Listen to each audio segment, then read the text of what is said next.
देखो फिर Nepal cricket team की हुई बड़ी नाकामी हार, क्योंकि नेपाल का देखा जा रहा है टॉप ऑर्डर बैट्समैन लगातार फ्लॉप पे फ्लॉप हो रहे हैं।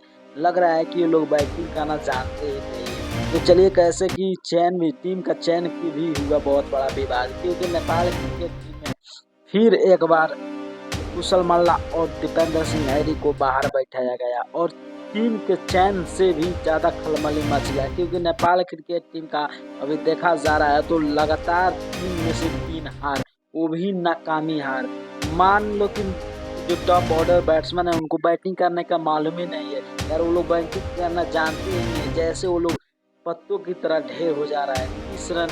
8 रन पर 1 विकेट जब गिरा तभी मेरे को मालूम पड़ा कि हाँ यार, नेपाल क्रिकेट टीम कुछ नहीं कर पाएगा। यानी कि नेपाल क्रिकेट टीम का टॉप बैट्समैन है जो कि सब पर फ्लॉप आ रहा है। थोड़ा जिसमें मदद किया वो संदीप लामेछा ने, कुशल मल्ला, संदीप लामेछा ने, गुलशन झा और करण केसी, इसने थोड़ा पारी को संभाला और रन रेट को कुछ आगे लेके गए।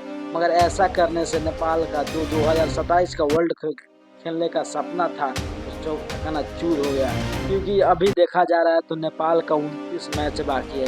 29 मैच में क्या नेपाल कितना मैच जीत पाएगा या नहीं जीत पाएगा? आप लोग कमेंट जरूर करना। क्या दीपेंद्र सिंह हैरी और कुशल मल्ला को बाहर बैठाना चाहिए? ये भी कमेंट करना। नए तो चैनल को सब्सक्राइब करके लाइक करके जाना होगा। बाय, मिलता हूँ नेक्स्ट वीडियो में।